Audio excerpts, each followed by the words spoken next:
By yesterday, we had received 117 delegations, and out of those 28 were led by presidents. So we had received 28 presidents. The rest were led by vice presidents, prime ministers, ministers, and some were led by ambassadors.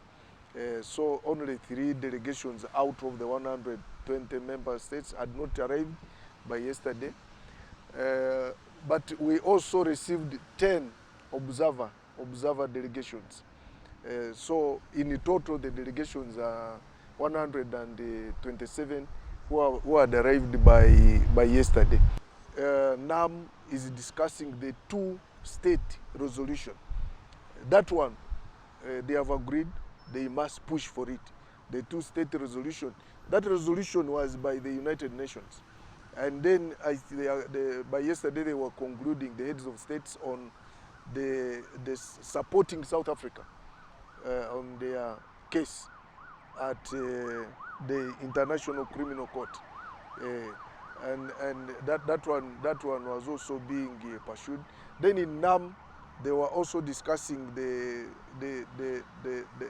is a conflict in China with the Southeast Asia Sea. It has also been on the agenda, and I think they are going to conclude on it. But there was also IGAD. You know that the people are not are looking at only NAM. We have 4 conferences which will be running, because we had the speakers and the presiding officers conference, then NAM, then while NAM was going on, there was IGAD. And then after NAM, it will be the G77. But also IGAD made 2 important resolutions. One, the de-escalation of conflicts between Sudan and Somalia. And then another resolution was that the 2 warring factions in Sudan, in the government of Sudan, those two leaders should meet in 2 weeks. So NAM and IGAD have really made very important resolutions, and it's now an issue of pushing them forward. It is just a vote of confidence in the leadership of our country, and more especially in the leadership of the person of President Yoweri Museveni and the NRM government, because that is something which has never happened.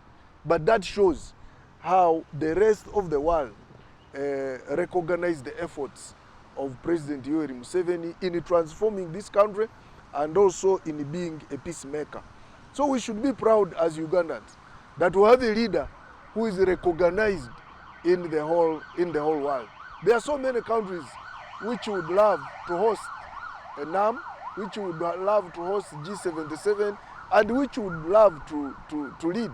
But this time round, the groupings zeroed on Uganda as a host and also to take over the leadership mantle.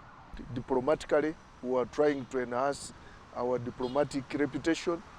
On the global scale, we are trying to make our country visible and building confidence that this country is safe, security is tight, because some delegations had been scared away by these big brothers sending alerts that Uganda is not safe. They had even campaigned that some of the countries shouldn't come. They had even campaigned that we arrest homosexuals, we kill them, things like that.